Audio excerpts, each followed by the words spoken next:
Our warning is about fascism and Nazism and bigotry and extremism and totalitarianism. And we're thinking about the January 6th insurrection. So during the statement, it can't happen here. But the fact is, it can happen here. And it can and it might unless we do something. So on the other side of the sign, it says, unless we stop them. Unless we stop them. And in order to stop them, it's going to be hard. Because they've got the guns, they've got the arms, they got the training. All of us good people, all us nice people, we're not into military attachment, okay? So we have to rely on our government, we have to rely on the FBI and the military to protect us from extremism that's coming down. And we'll see, we'll see.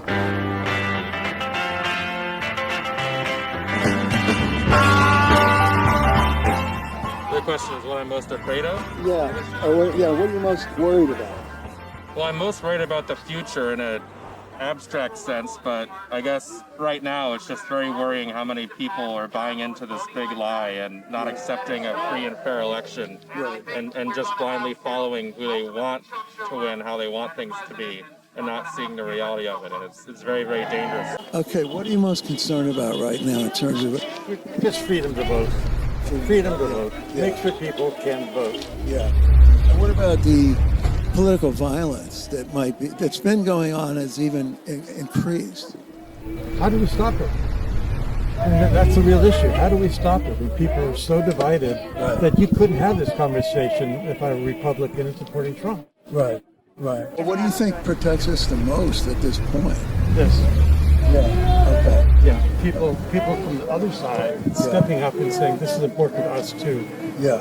But what's really scary is that 50% of Republicans still think the election was stolen. Right. That is just absurd. I've been waiting for something to happen, for a week or a month or a year, with the blood and the ink of the headline and the sound of the crowd in my ear.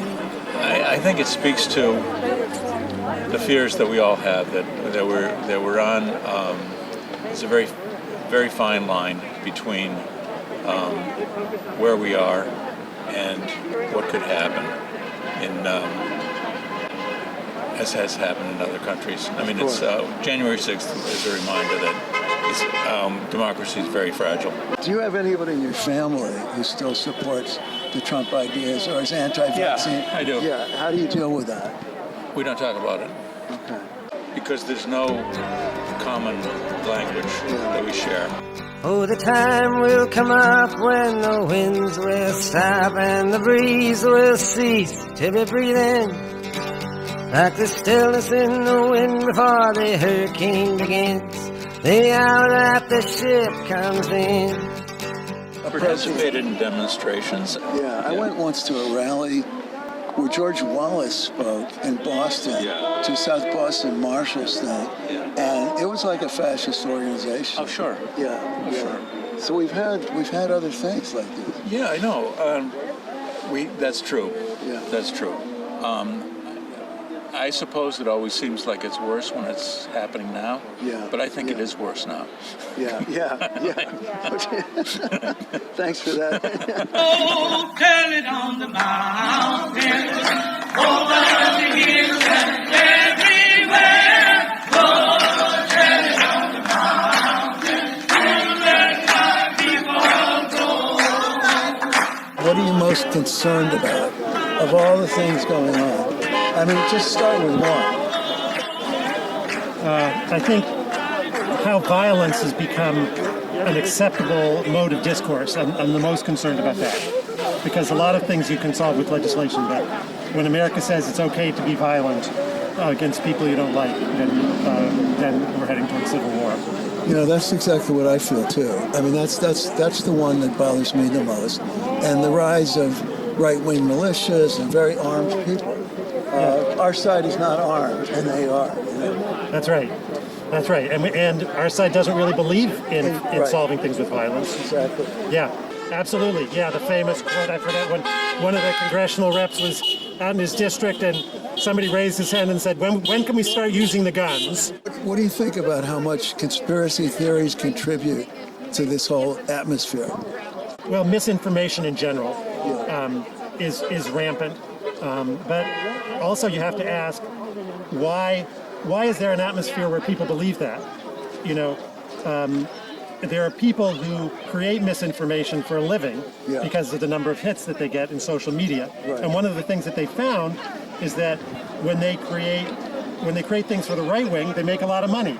And when they create things for the left, nobody believes it, and they don't get hits. You mean social media? Yeah.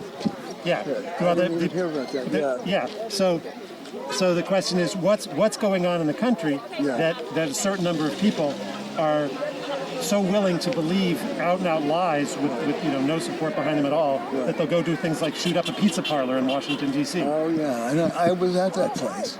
Not that night. Hopefully not that night. Yeah, right. My name's Johnny. What's your name? Dana. Dana. Yeah, okay. And you're riding your bike. And Yeah, that's it. it's not too cold. So what are you most worried about right now in the country? What am I most worried about? Yeah. I mean, you could start with one thing and then name 20 more, but yeah.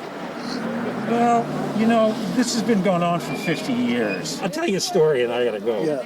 But I mentioned Joe McCarthy, but my father, when I was a teenager, I remember we were sitting, just chatting about things, and we kind of got to politics, and he said, in 1955, or 54, I guess it was, I thought the country was finished. Wow. And my father was a smart guy. I mean, he wasn't some, onlooker from the outside. I mean, he was a doctor. Yeah. And so he thought about this pretty carefully, but he said, honestly, I never said it to anybody. I never said it to your mother. But he said, I thought the country was done.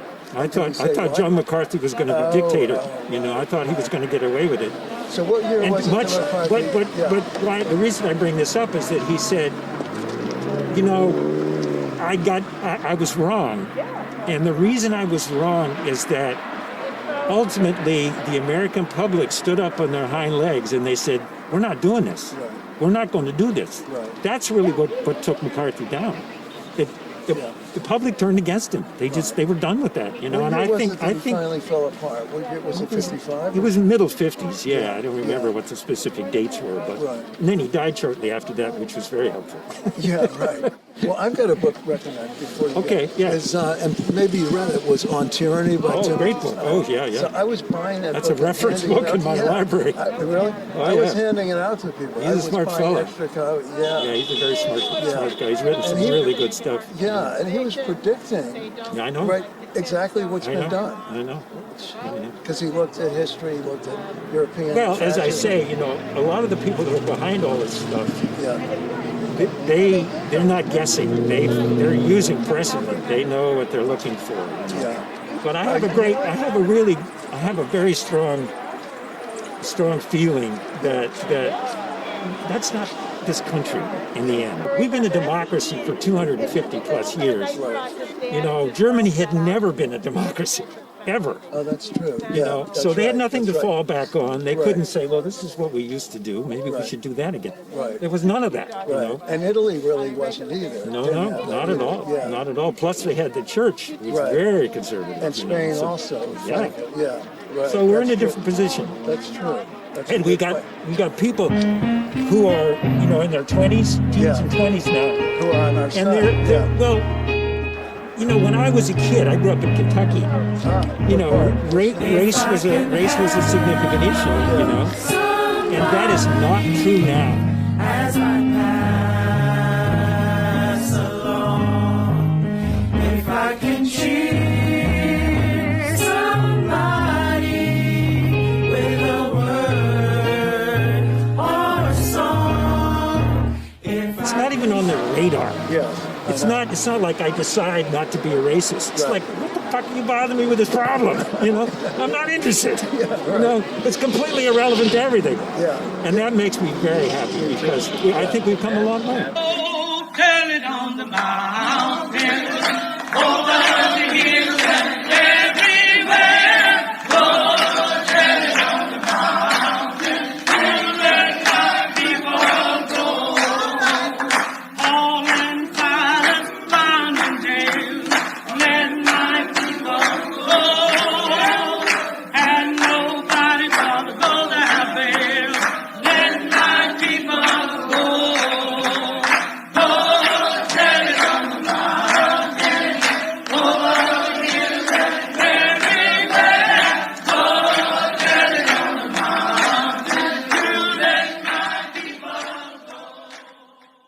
So if you loved the show you just saw, if you loved this episode, you got to keep tuning into us. You can tune in through YouTube and our website, chutzpahandsoul.com. We'll see you soon.